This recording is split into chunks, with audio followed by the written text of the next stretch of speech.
Back sometime in 2013 or 2014, I got my first video game console, the Nintendo Wii U, and it came with two games on it, Mario 3D World and Nintendo Land. And although I did have a lot of fun with Nintendo Land, the game I played the most by far was 3D World. 10 years later, I'm still playing it, and I wanted to talk about why I love the game so much. So, let's begin. This game is absolutely amazing when it comes to gameplay. For starters, the levels. From the circus to the savannah, each level, well maybe not every level, but almost all of them, are creative and memorable. And I could probably describe 10 unique levels from the game right now. Each level brings something different and it really makes the game feel very fresh. And in addition to being super creative, each level is also just super fun and works really well for single player and multiplayer. And although I've never played it, I've heard that 3D World's multiplayer is one of the most fun things ever. I basically never felt bored while playing this game, and I'm constantly engaged, entertained, and overall just having a great time. I've played through the game 3 or 4 times, and I still find myself loading up my Wii U from time to time just to play this game. I could go on about the levels, but let's talk about actual in-game stuff. So, power-ups. Power-ups are a huge part of every Mario game, and without them, well, it'd be really boring. Every Mario game has had unique and fun power-ups, and this game is no exception. The main power-ups of 3D World is the Super Bounce. It turns Mario, or whoever you're playing as, into a cat that can climb walls, scratch enemies, and do this epic cool jump dash thing.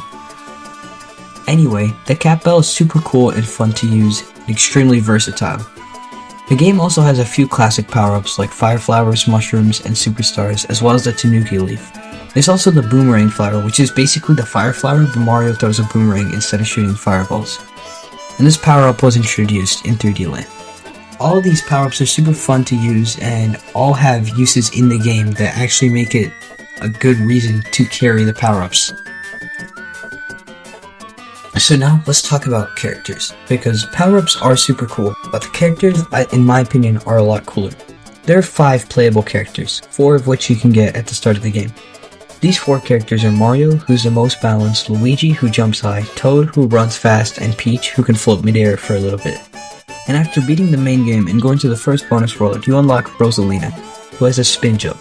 And since each character is unique and has their own ability, the game gets more interesting and a lot more replayable. And speaking of replayability, let's talk about the post-game. It's pretty weird to talk about the post-game before the main game, but it works out because of the way I wrote the script, so we're gonna go with it. So, after beating the main game, you unlock 3 worlds, and they each contain new levels and a lot of new challenges. You begin in World Star, then go to World Mushroom, and then World Flower, and then, if you get all the stamps in every single level, hit the top of the flagpole in every single level, and get every green star in the game, you can unlock the final world, World Crown. Now this world only has 3 levels, a Captain Toad level, an insanely hard Mystery House level, which is a montage of time minigames to get green stars, except this one combines every single previous one in the game, and to top it off, you can't mess up or you have to restart it. And now that sounds really hard, but that's not even the hardest level. The main level in this world is called Champions Road, which is a super hard final level that really puts your skills to the test. It's a massive gauntlet full of insanely hard platforming, tons of enemies placed in the exact spots where they would be the most annoying, and no checkpoints or power-ups. Heck, this level is so hard that even I haven't been able to beat the game yet.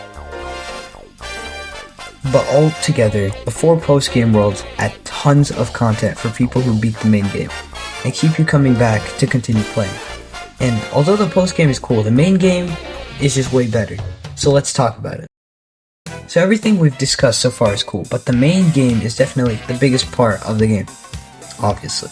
So the game begins with this cutscene of Mario and everyone else walking down this path looking at fireworks in the Mushroom Kingdom when they find this clear pipe.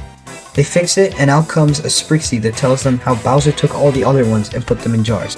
And then it happens to her. So naturally, Mario and everyone jump in the pipe and begin helping the Sprixies.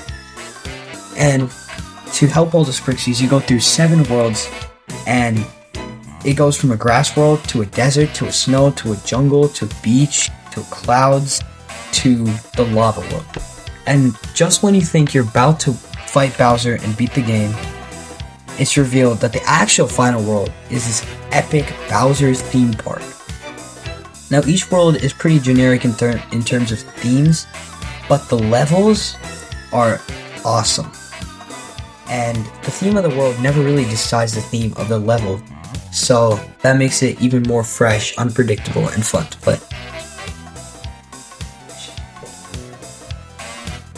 So now let's talk about bosses. When it comes to bosses, this game is super weird. According to Bing, there are 5 Boom Boom and Pom Pom fights, which are all basically the same other than them turning slightly invisible. But the rest of the boss fights are actually really cool. There are 2 sub-worlds that have the first 2 bosses, Histocrat and Motley Boss Blob, and also the female Histocrat later on. Everyone likes to talk about why Histocrat is awesome because it uses a cat power-up well. And if you've heard of it, then you probably know what I'm about to say. It's really cool. You climb up snakes and you jump on their head 3 times. And this boss fight is cool, I can't argue with it. But me personally, I prefer Motley Boss Blob even though it's really easy. Motley jumps around in this giant blob form before breaking down into tons of small blobs. I don't know why, but this was always really cool and even kind of intimidating to me, despite this being like the easiest fight ever. There's also a mini boss fight with Prince Bully, but this one's really easy, you just push him into some pipes. So the 2 really cool bosses in my opinion are King Cthulhu.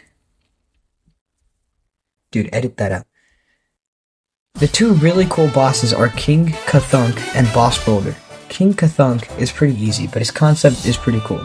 He moves around in this cage thing before slamming down on you, but this red shadow makes it really easy to dodge. Then you just jump on him and soon the fight's over. Boss Boulder is a little harder than that. He spawns 3 mini boulders which you have to jump on and then pick up so you can throw them at him. After that, the boss spins around chucking magma and debris everywhere. The boss is cool but still really easy. And the 2 Bowser fights are pretty cool because Bowser pulls up in this awesome car and starts throwing explosive soccer balls at you, and then you just kick them back. The idea is cool, but it's really hard to lose. So yeah, it's a pretty creative fight, but really easy. But none of these fights even compare to the final boss of the game, Meowser. Bowser shows up and uses the cat bell power-up, which is actually a good idea, and transform into a cat version of himself. And then there's this really cool vertical platforming course while Bowser comes down periodically to stop you. Then there's this really awesome cinematic, and then another parkour course. All this while dodging Bowser, who has now also eaten the double cherry and creating tons of clones of himself. And after all the parkour, you finally make it to the top of the tower where you hit the giant power block and defeat Bowser. Now, the fight in itself is not really a fight, just like a kind of hard level.